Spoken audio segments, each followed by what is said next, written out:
Okay, so good afternoon. My name is André Cruz. I work at Cubectl as a software developer, and I'm here today to talk to you about how to deploy an application that you have developed on a Kubernetes cluster. This is a brief outline of what I will be discussing today. I will start by introducing some Kubernetes concepts for people who are not familiar with this platform. Then I will delve a little bit into some security aspects that you should take into account when you want to deploy your application. I will then talk about how these Kubernetes concepts that I've described earlier, they map to real-world scenarios that you are going to use in your applications. And then I will introduce Helm, which is a tool that allows you to go one step further. It's like an abstraction over some of the Kubernetes concepts and improves the development workflow when you want to deploy to Kubernetes. So, what is Kubernetes? Kubernetes is a container orchestration platform, for those who don't know. It uses a declarative model, so you tell it what you want your world to look like, and it will try to make it so. My presentation will be from the point of view of the application developer, not from the cluster administrator. That's very different, and it's not an easy task to do. And these concepts that I will introduce here are the most common ones, not all of them, but those that you are likely to use when you want to deploy your application. So, the starting point is you have a container with your application that you want to deploy to Kubernetes. So you have previously packed your application and you want to deploy it. I'm going to assume that you already know how to package your application in a container and that you want to learn about how to deploy it in a Kubernetes platform. If you are still having trouble with the first part about packaging your application, I would suggest that you read about something called the 12-factor app methodology. It's like 12 advices that if you follow them, you end up with an application that is very easy to package in a container. So, a container. In fact, Kubernetes does not deal with containers as a unit. Kubernetes uses something called a pod. And what is a pod? For now, think of a pod as one or more containers that share certain resources. So this is our starting point. For Kubernetes, every resource is described in a YAML file that you submit to its API. And it's also very, very rare that you would schedule a bare pod in a container because you probably want to have multiple copies of your application for load balancing or high availability scenarios. Or you would like to, if the node where the pod is running goes down, you would like it to be scheduled in a different node. And for these types of scenarios, Kubernetes has a higher level abstraction of concepts that rely on a pod that you would most likely use. So a daemon set runs a copy of your pod on every node in the cluster. It's a one pod per node model. It will ensure that there's not more than one copy running on a node, and if afterwards you launch more nodes, it will launch more pods, one pod per each available node. The deployment is what you use to manage stateless services. Basically, you want to be able to run X number of replicas of a certain pod, so you use a deployment. The deployment will take care of instantiating what's called a replica set. And when you want to upgrade, for example, for a new version of your application, it will launch a new replica set and will take care of spinning up new pods of the new replica set and terminating pods from the old version of your application. So there's always a certain number of pods of your application running, but the two versions can coexist for a certain time. Eventually, there will be only pods of the new version, assuming it passes the health checks, of course. Then you have a stateful set, which manages a set of pods and guarantees stuff like ordering and uniqueness It's used for workloads that require stable persistent storage, for example, like a database. Then you have jobs. Jobs, it's for running, for example, batch jobs. Kubernetes launches the pod and waits for it to complete. And it relies on the exit code of the process to know if it has been successful or not. It can be configured to retry the job if it's not successful or just ignore it. And on top of a job, you can have a cron job, which, as the name indicates, is similar to a cron from the Unix world. So it will launch periodic jobs according to a schedule that you define. Regarding metadata/service resources, normally you will want to use something called an horizontal pod autoscaler, which will ensure that you have the correct number of replicas of your pod to be able to deal with CPU usage, for example, or memory usage, or even application supplied metrics, such as the number of messages undelivered in a certain queue. That's an example. Then you have a service. The service is a resource in Kubernetes that facilitates service discovery. So pods in Kubernetes are ephemeral. Pods can die, new pods are launched, but it's useful to be able to refer to a certain group of pods by a name, and that's what the service is for. It abstracts requests to a group of pods. And then you have an Ingress that manages external HTTP access to services that run in your cluster.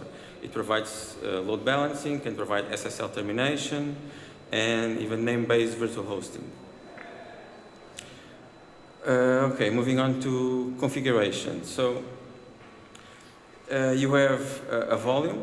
Volumes are used to share files between the containers of a pod.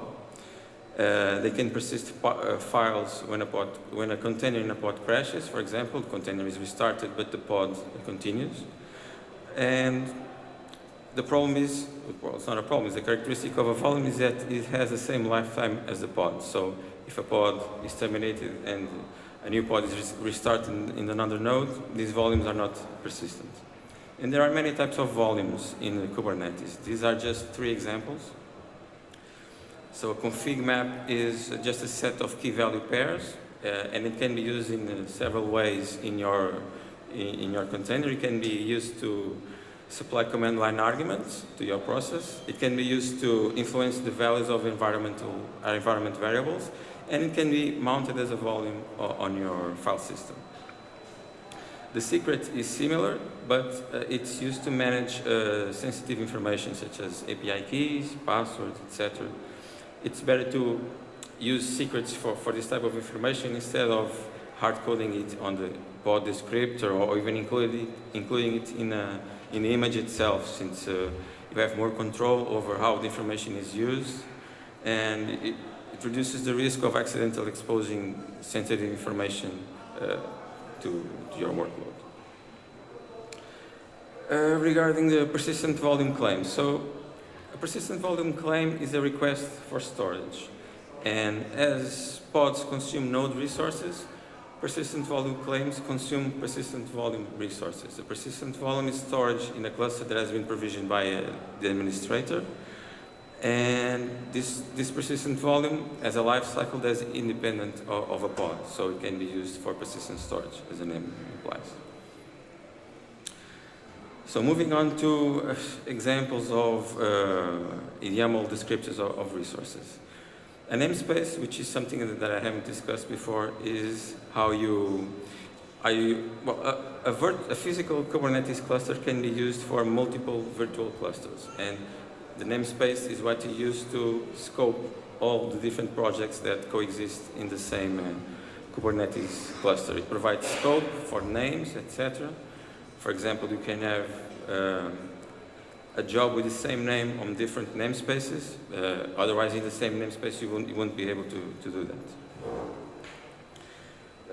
And then a pod. So the pod is, as I've said before, is the building block of Kubernetes. It can be either a single container or or multiple containers that are tightly coupled and share resources, for example, in a sidecar pattern. So the resources that the pod shares are, for example, an IP. Every pod in a cluster has a unique IP address, and it is shared between all the containers that are running in the same pod. Storage and the runtime configuration, that's all shared between the containers that reside in the same pod. Here on the right side, you see an example of this YAML descriptor that I've mentioned. You can see that it has some metadata like the name, and then you go on to specify the containers. In this case, it's just one. You specify the image. You can specify environment variables with values. You can see that one of the environment variables takes its value from a secret, and you can see that there's a volume that is mounted also from a secret that in this case would have the credentials for accessing Google Cloud. It's also mounted as a volume, so the workload can access it as a file in the file system. Regarding the resource usage of a pod, so there's two ways to specify, to tell the Kubernetes cluster how many resources you need to run, and they're called limit and request. The difference is the requests, the resources that you request using the request directive are used for scheduling decisions. So Kubernetes will look at the available nodes, the total resources available in those nodes, will subtract the resources that the pods that are already running there have requested, and will decide if there's enough resources to run a pod there or not. In the case of CPU, the CPU that the pod requests is also used to configure the CPU shares. So if there's contention in CPU contentions, if there's a lot of processes that need to consume more CPU than is available at the node, these CPU shares will be used to divide the processor by the workloads according to how much resources that container has requested. Now, the limits are enforced, so if you specify that you need, or you specify a limit of 200 megabytes, for example, if you try to use more, your container will be killed. In terms of CPU, that also means that's throttling. So if you try to use more than the CPU that you have specified as limit, your workload will be throttled. What I recommend configuring here is having the same amount of memory that you request and the limit, so it guarantees that you will not be killed in the case that you use more memory than you actually requested, because the node may not have more memory than you in fact have requested. This is overcommit. So if you, for example, have several pods that requested a certain amount of memory, and the node has that available memory, but all of them decide to allocate more than what they have requested, then it will be up to the kernel of the node to decide which processes you will have to kill, and that's not really a situation that you want to be in. Regarding the CPU, normally I don't throttle the CPU of the workloads that I configure. I try to use just the requests. So if there's CPU available, the workload will use it. If there's not, if there's no CPU to satisfy every workload, it will be divided according to what the container has requested. You can also specify health checks for your pods, and there are two types of health checks: readiness and liveness. It's very important that you specify these liveness checks, because it's the way that Kubernetes knows that your pod is running correctly. The pod may be running, the process may be up, but maybe the application is in a deadlock state or something like that, and then it should be killed and restarted again. Sometimes that helps to make the application recover despite having bugs. And this is what the liveness probes are for. It's for Kubernetes to know when it should restart the container. The readiness probes, on the other hand, tell Kubernetes when the container is ready to start accepting traffic. So, and a pod is considered ready when all of these containers are in the ready state. So you can use this to signal to a load balancer that you're not ready yet to accept client connections, or that you're overloaded and need to tell the load balancer to stop sending for a certain amount of time traffic to that pod, and it will wait again for it to be ready again. So there are 3 types of probes that can be used for these checks. You can use the TCP socket, which will just make it see if there's an open port or not. You can perform an HTTP request, which needs to return with a 200 or similar status. And you can make it execute a command in the container, and depending on the exit code, it means that everything is all right or not. So a service, since pods are ephemeral, as I've said before, you need to have a way to refer to a certain group of pods based on labels, for example. You don't exactly need to know how many pods are available, which pods are available. You need to talk to one of a group of pods. Any one of them will do. So you use a service for this. It's similar to a TCP UDP load balancer. And there are 4 types of services. So the default one is a cluster IP. In this case, there's an IP that each service has an IP that is globally unique in the cluster. And for workloads that are running inside the cluster, they can access the service through this IP address. Then the next one is a node port. This is used to expose your workloads to external traffic.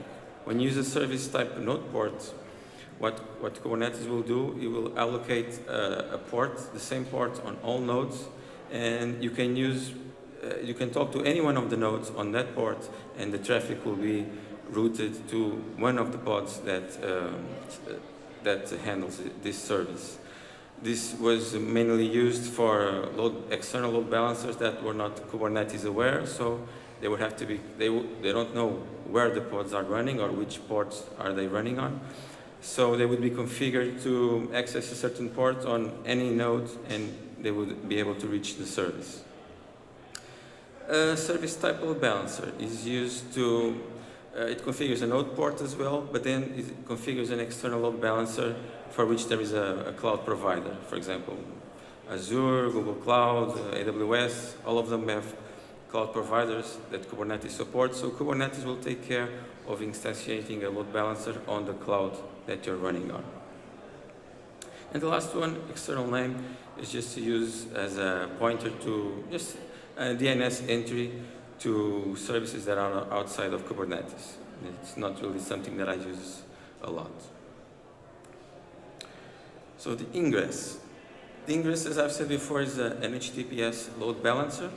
It requires an Ingress controller to be running on the Kubernetes cluster, and there are many types of Ingress controllers today. For example, Google Cloud has one. It automatically is included whenever you instantiate a Google Kubernetes engine. But there's also nginx and Contour, which is based on Envoy proxy and others. So you can see on the right side an example of an ingress rule. It can also be used to specify certificates to use for an SSL endpoint. And you can do routing based on URL, and you tell it which service should be contacted when a request arrives with that, for that URL, for that host, etc. One thing that you should keep in mind is that the ingress will ask the service for which endpoints are servicing a certain service. So, and it will do this periodically. So whenever you do a deployment and the pods change, so you have new pods and the old pods are terminated, it can take sometimes up to 10 seconds for an ingress controller to realize that the endpoints have changed. So you need to take this into account in order to be able to have zero downtime deployments. Either your workload supports some kind of graceful termination, maybe it will start failing the readiness probe, but still accept the requests for a certain time. Something like that, in order for the ingress controller to notice that, okay, there's new pods, and these old pods are not running, so I can't send requests to those pods. The next one would be the horizontal pod autoscaler. As I've said, it's able to automatically influence the number of pods that is running over your application based on CPU utilization or custom metrics that your application can export. There's also the possibility of using external metrics, and this is an example of using the number of undelivered messages on Google PubSub subscription. These metrics have to be imported into the Kubernetes cluster from Stackdriver, for example, and there are already tools for this. It's called a custom metrics Stackdriver adapter, so it will import periodically the metrics from Stackdriver to Kubernetes, and then you can make use of them in an autoscaler context like this. The Cubectl. Cubectl is the client that you will use to interact with the Kubernetes API. You can use it to fetch the current list of pods. You can fetch it to apply new configuration. For example, to fetch the logs of a pod. I have here a demo that I can show you what it's like. Okay, can you see this? Okay, so you can use Cubectl to check the version of a cluster. You can see here that it says that my server is version 1.11, my client is version 1.13. You can fetch pods. There are no pods in the default namespace, but if you ask for all namespaces, you can see that already a bunch of them, most of them in the kube system namespace, which is for pods that are for management purposes of the cluster. And then there are two here, that's the nginx Ingress controller. So you can also fetch services.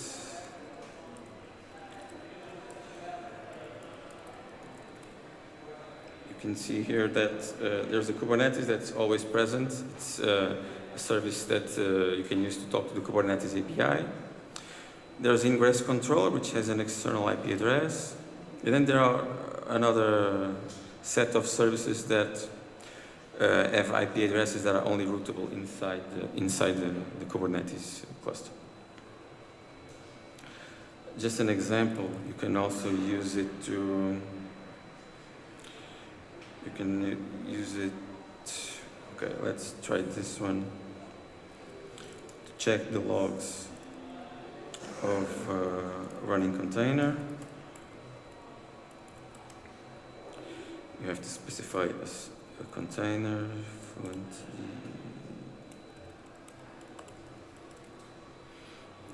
this is the logs. You can also use it to execute a command inside the container. So here you are inside the container. That can be very useful for debugging purposes. So, moving on.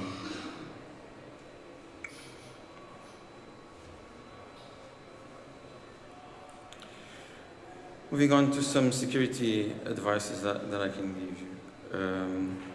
One thing that I see often is application images that are much bigger than they need to be. Sometimes people include whole development environments inside like compilers, or stuff like that.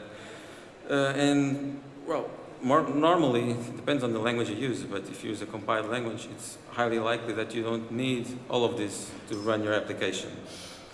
And by removing all this extra stuff from the container, either besides from decreasing the attack surface that an attacker can use, you also obtain faster deployments, because imagine that you have a container image that's like 1 gigabyte and you need to launch 20 pods. So the cluster will need to download per 20 gigabytes of data. That's not a very fast operation. So if you have smaller images, not only do you improve security, but you also get faster deployments.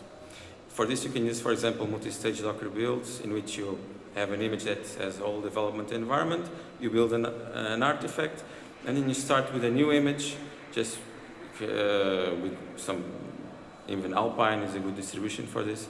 And you include just the artifact in an Alpine image, and you get a very small image with everything that you normally need to run your application.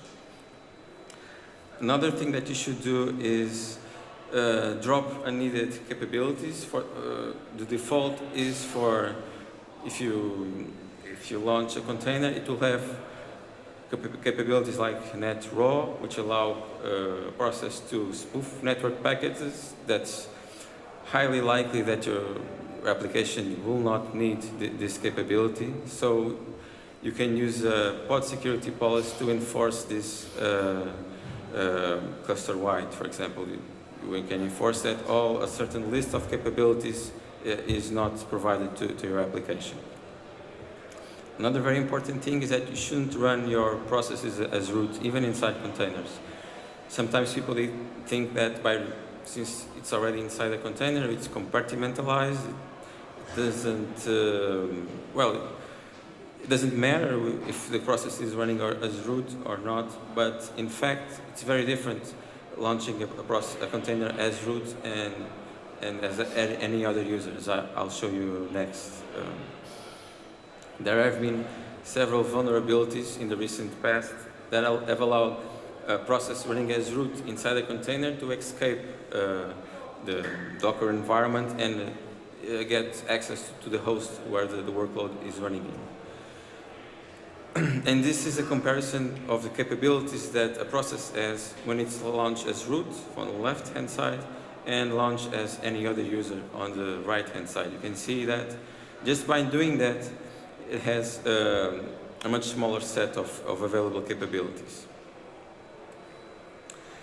There are several ways that you can force your process to not run as root. Besides hard coding that in the Docker file, you can also specify it in the pod specification. And you can, again, use a pod security policy to enforce that you can't run as root. Okay, continuing. Most Kubernetes clusters nowadays have role-based access control enabled. That was not always the case, but today we can assume that that's the default value. So each pod has an associated service account that identifies the processes that are running in that pod. There's default service accounts if you don't specify one. There's a default for each namespace, and that will be the one that is used. The default service account doesn't have permissions to call the API, but it's there anyway.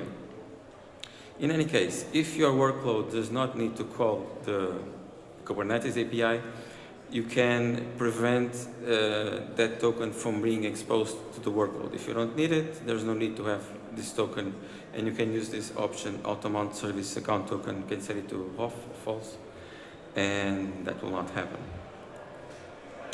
You can also use namespace as security boundaries, because then you can use network policies to prevent inbound traffic from other namespaces to enter to access pods in a certain namespace. That's also a very useful thing to do.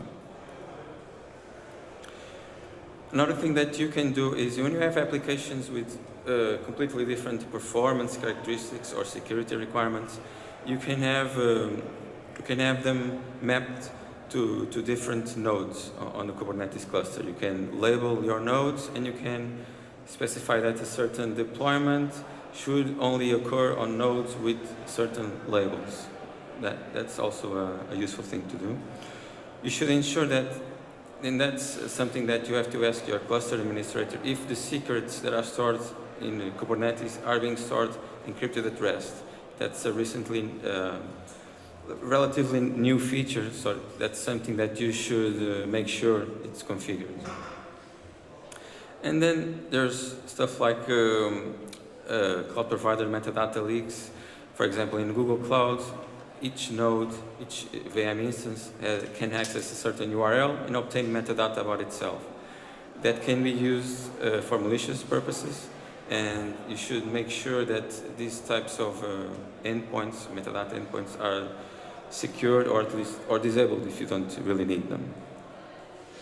This was a recent attack that was done against Shopify, and as the attacker was able to obtain the metadata of a node, the metadata contained the certificate that could be used to access the Kubernetes API, and with that certificate, he was able to get access to all instances, basically, of the Kubernetes cluster.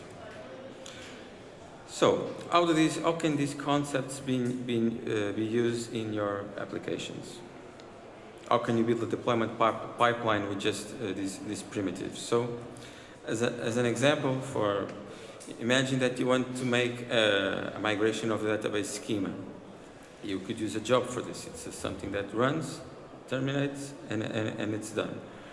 If you want to make hourly backups of some kind of service of a database or something like that, you use a cron job, right? It makes sense. If you have a long-running daemon, stateless, you would use a deployment for that. If you want to expose an endpoint, be it inside the cluster or outside the cluster, you could use a service. If you want to expose an HTTP endpoint, then you would probably want to use an Ingress, because it can terminate your SSL connections, it can do name-based virtual hosting, etc. It's very useful. If you want to store some API key, some password, you would do it using a secret. If you want to set up a log collection agent, use a daemon set, because, for example, if you want to use fluentd to collect all the logs of all containers in your cluster, you would maybe want to run it one per node. You will be able to collect all the logs of all the pods running in that node and submit it to a stack driver or something like that. And if you want to run a database, then you would need a stateful set plus a persistent volume claim so that you can have a stable persistent storage. This is an example of a project that we did almost 2 years ago, just to give you a timeline. And what we did at the time was we had a subdirectory in the source repository in which we include all these descriptors of all the entities of Kubernetes. So we even needed an auxiliary service to talk to a database in Google Cloud. We need to have an SQL proxy. This is unrelated to our application, but it's something that we need to have running. We would have a migration job to migrate the database schema. We would have the actual deployment. We had several cron jobs. Since all of them run different commands, we had different files for each one of them. And then we have the resources that we would use to expose this deployment to the outside world. We had a service, and we had 2 ingress rules. We needed to have 2 of them because the host was different. So I don't expect you to read all of this, but this is just an example of what we had to do at the time during a deployment, in the deployment pipeline to use the migration job that I described earlier. So basically we had to substitute the new tag image that we just built on the descriptor file. We need to create a job. We needed to wait for it to be scheduled. We needed to find the pod name that was actually attributed to that job. We need to wait for it to finish, and then we would describe it and log all the logs that it produced just for logging purposes, and then we'd have to delete it. So this is not trivial, and there are several error scenarios that are not handled here. For the deployment part, what we did was, again, we had to substitute the new tag image on the deployment descriptors, and then we need to apply all of them to the next runs of the cron jobs. Would already use a new image, and the deployment would create a new replica set, and we start creating pods with the new application version. So what are the problems with this approach? So we didn't even use a lot of different resources. We didn't have a horizontal pod out of scale or etc. But we needed to have a lot of different files and a lot of code. It was complex, and we didn't even deal with all the error scenarios that were possible. Imagine that if the migration job failed, what would be the expected outcome? Should we fail the deployment? Should we continue? we didn't actually deal with that. And there were a lot of duplicated code. For example, in that several cron jobs that we had configured, most of the descriptor was the same between the cron jobs, but we need to have it duplicated because there isn't a notion of templates or configurable parameters. So we didn't update all the resources. We decided that only the cron jobs and the deployments will need to be automatically updated, and stuff like ingresses, which were not commonly updated, we do this by hand. So what this means is that we couldn't roll back on every change. So if you altered an ingress and something broke, there wasn't the notion of a rollback, because Ingress does not support history and stuff like that. So, Helm.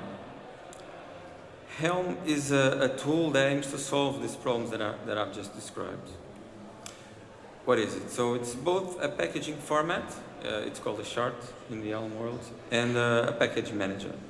So a chart is just the bundle of information, of descriptors that are necessary to create an instance of an application. And a release is this chart plus configuration values. And in terms of the package manager, it uses the notion of registries, just like a normal package manager. And there are public registries with the most common applications can be deployed through public registries. And you can also have private registries for your applications. So what are the advantages? So right now it's an official CNCF project, so there's a large open source community behind it. And at the moment, it is the standard for Kubernetes package management. The charts that I mentioned, they're a bundle of YAML descriptors, so they can be treated as a whole.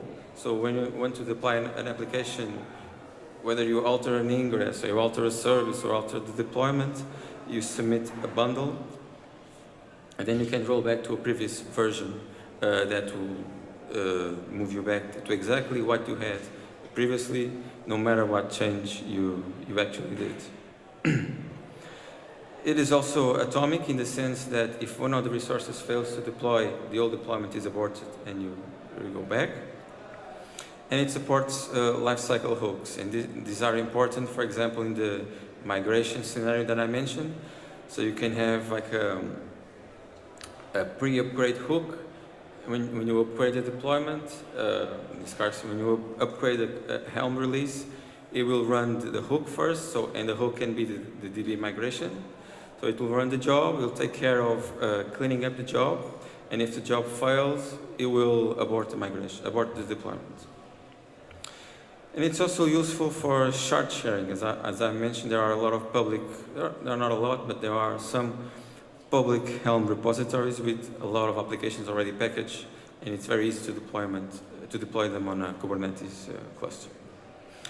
These are two examples of useful shards that are available in the public repositories. One of them is the nginx ingress controller that I'm using on this Kubernetes cluster that I showed. And there's also the cert manager. Cert manager is also very useful. It manages SSL certificates for you. It can automatically contact Let's Encrypt, obtain new certificates for your endpoints. It takes care of storing them in the Kubernetes cluster.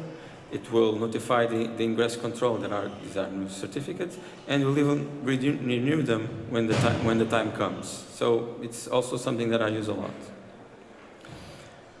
So the Helm architecture is in fact composed of two components. One is the Helm client itself. It's a command line client that is used by end users, and the tiller. The Helm command line client is used for example, for local shard development, to manage repositories, and to interact with the tiller service. For example, to send charts to be installed, to ask about releases, to upgrade a release, and install a release, etc. And the tiller is an in-cluster server that listens for requests from the Helm client and interacts with the Kubernetes API to deploy a shard, etc. This is a diagram of how this all works out. So you have the the Helm client responsible for managing shards, and you have the tiller service is responsible for managing releases. So Helm submits the shards to a gRPC endpoint on the tiller service that's already running on Kubernetes. And tiller will use the REST API, Kubernetes API, to deploy pods and do whatever it takes to deploy your shards. This is an example of a shard directory searcher. There's a file, much like the git ignore, etc. It's a file of patterns that will not be included in your package. There's a chart description. This is a file of values that will be interpolated in your templates. There's a directory for additional shards. These are dependencies that your shard can depend on other shards. And there's a directory for templates. These are all Kubernetes manifests that will be sent to Kubernetes API. And, well, Helm assumes that all the files in this directory are manifests except for the nodes file and the files that start with an underscore. These are rendered as Kubernetes object, but they're not sent to the Kubernetes cluster. They are used in other templates, like for example partial templates that can be reused in your other templates. Okay, so some example Helm commands that you can use. You can use Helm to create a shard, to install a shard, to pass it the shard.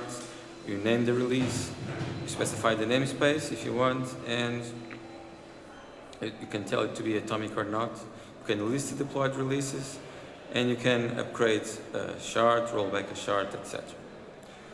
So I should have here a demo for you. So let's start by creating an example shard.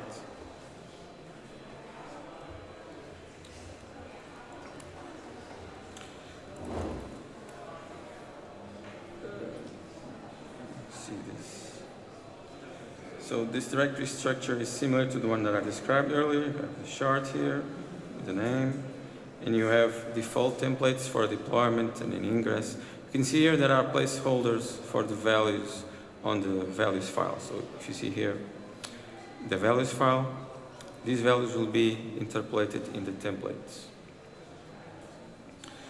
So let's see. You can use Helm to show you the template that is produced.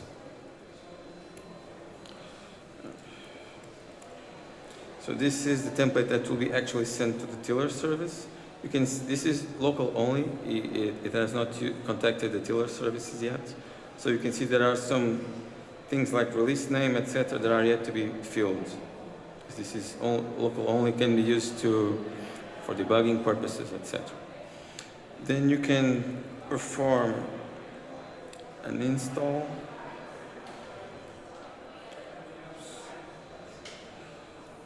Like this. What Helm is doing is building the templates with the values that you have specified and sending these to tiller. And tiller is creating these resources on Kubernetes. You can see that there is a new release here called pxchart. It has just been deployed. And you can also obtain the values that were used for this. So that's values, chart 1. No, it's not true. It's real. So I've only sent this value, so it's the only value that is here. I submitted the tag name. So other things that you can do. So let's alter the deployment a little bit. I have here a file, a different values file. So what this does, you can even specify a different repository, tags, and I'm going to enable the Ingress, because if you see here, Ingress is conditional on this variable and is disabled by default. So I'm going to enable it on this host. And I just have to alter here the health check because this service will run on a different pod. So if now I upgrade the release,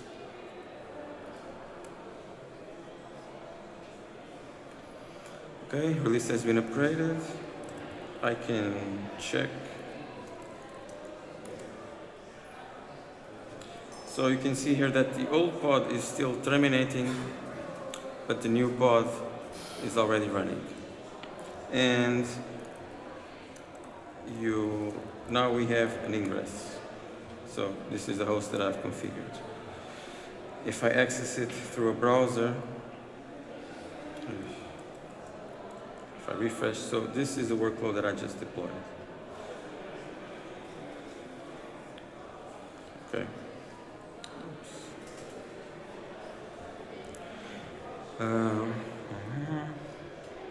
I can also check the history, but I don't have time for this. So one thing that I also want to show you is, and I'm going to launch it before I show you because it could take a little while.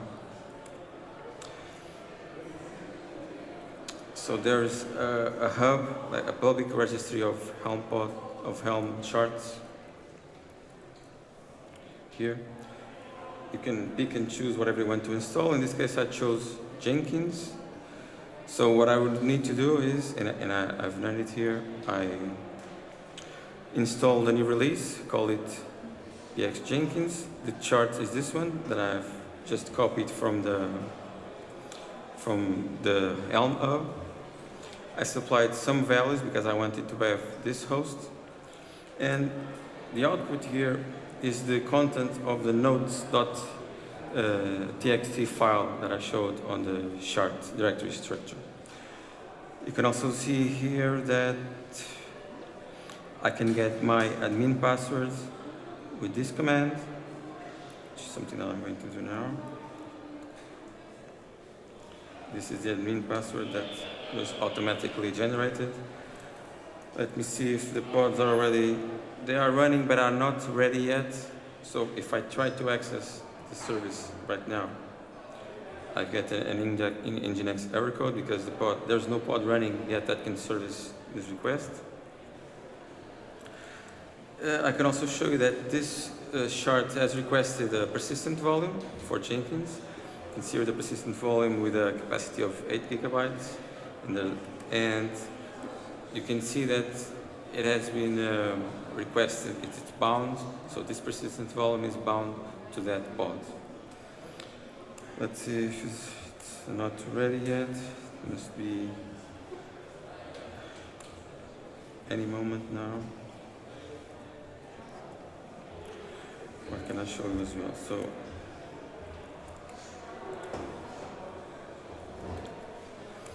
it's not running yet. So what I'm waiting for is for the containers to be ready, and this way the nginx controller can start to direct traffic to that cluster. So it's ready. So if I go here, so I have easily set up a new Jenkins platform. I can log in with the password that I thought I would be able to. It's supposed to be this one.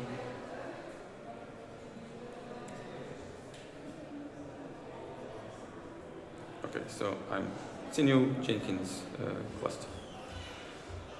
Okay, so moving on.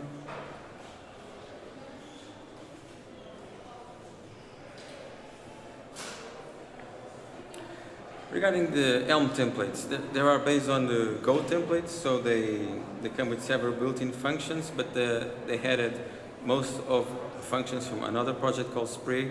They left two of those functions out because they could, chart authors could access the tiller environment with them, so these env and expand env were left out, and they added include and required. Include allows you to have partial templates and include them in other templates.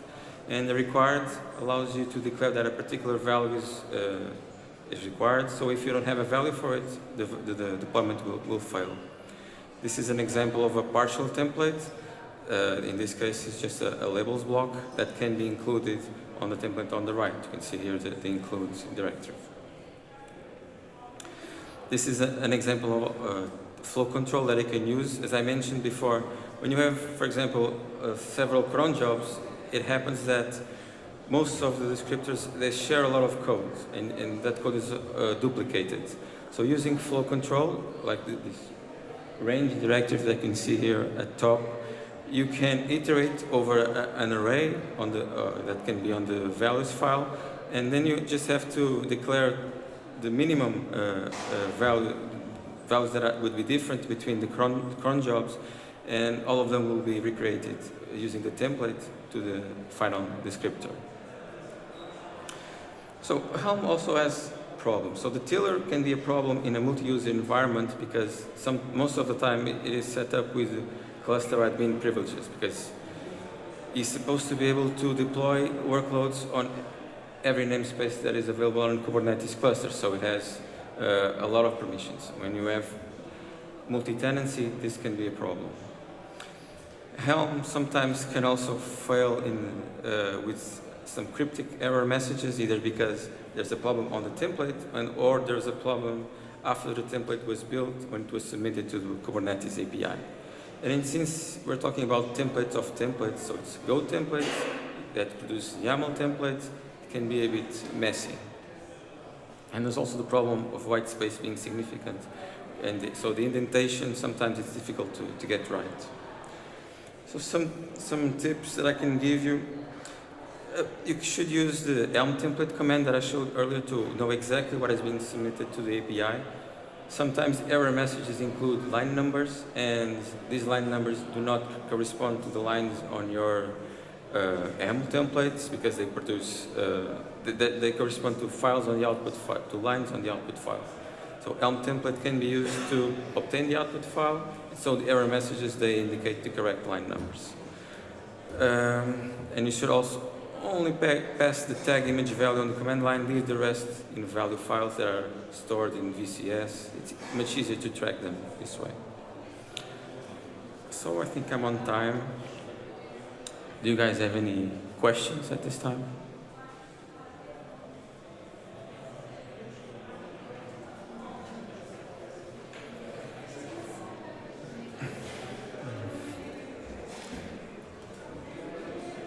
Hi. So for when you use Helm to make a deployment, is there any way for you to monitor the progress of the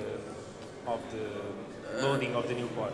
No, through Helm, no. The Helm command will return only when the deployment is finished. You can use Cubectl to look at the state of the cluster, and for example, if you have a job that will run your migrations, you can see the job being created, job running, job terminating. But the Helm command will only terminate after all this is done. Okay. Anyone? So, no more questions. I would just like to add that tomorrow there's a Kubernetes related workshop tomorrow morning. So if you're interested in knowing more about Kubernetes, that would be a good place to continue this talk. So thank you for being here, and that's all that I have for today.